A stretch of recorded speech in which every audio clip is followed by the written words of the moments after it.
Good afternoon, fellow educators. My name is Christina Knipe, and I'm a kindergarten teacher at South Newton Elementary School. Prior to kindergarten, I was an NC pre-K teacher for about 10 years. So I'm going to share with you some ways that we plan for play with meaningful and appropriate practice in kindergarten. So first of all, in this picture that you see here, this child was playing and I was facilitating learning on language acquisition and vocabulary development. So this was a personalized play experience because we needed to work on those targeted skills. But your first steps in planning for play are to know your standards and check your materials, then cross-reference those materials to the standards, see what else you might need, and figure out how to get it. Donors choose if that's approved, Amazon teacher wish list, other grants are available as well. Then know any curricula that you've been asked to use by your school or district. For instance, we are rolling out the Wonders Reading Program this year. And so we sat down and we took each lesson and we looked at how it aligned to reading standards. And then we pulled in social studies standards, as well as science standards and a few math standards we were able to tie in. So be creative in your planning and know that if you plan intentionally and you focus on those standards, that you can connect meaningful experiences to the learning of those standards.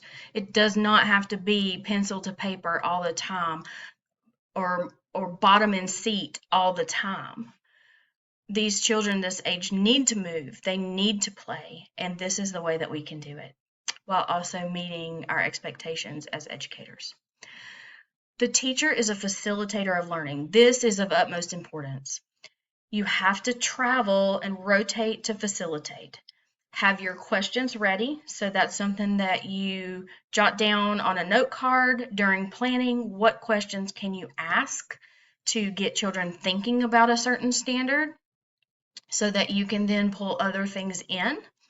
But it does take you as a teacher facilitating that learning. Put your I can statements or your essential questions in your centers. That way, if you have a visitor who's admin or an observer of your teaching abilities, those are available for them to see how you are integrating all of your standards and your content into your play-based centers. Will they play all day long? No. You still make time for small group setting, but it's limited. We're not keeping kids on, the carpet for 45 minutes to an hour doing a lesson.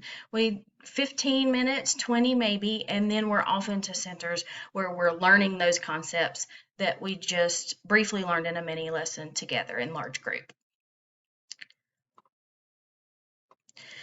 Next, I just put some pictures in here of some ways that I use centers and some possible standards that you could pull in to certain centers. So blocks and magnets lend themselves to many math standards.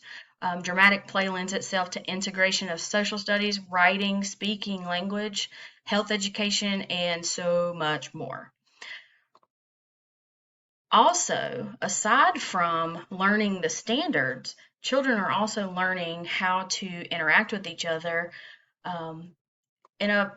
using pro-social behaviors and self-regulation strategies that you're teaching them while you're also teaching the standards.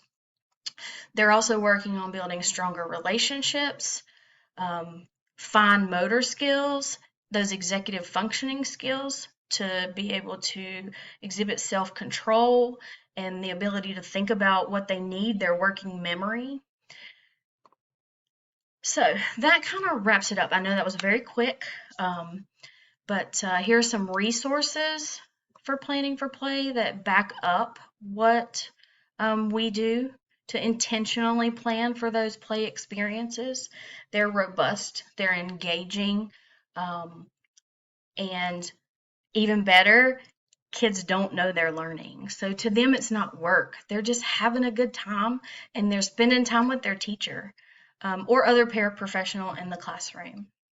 So feel free to explore some of these And if you have any questions or you have any suggestions for me, because I'm sure that I can also learn from you, um, please don't hesitate to email me. My email is on the first slide of this presentation, and I have asked Gail Summers to please share this presentation with you guys so that you can refer back to it. I've enjoyed talking to you guys, and I appreciate your listening. Have a great one.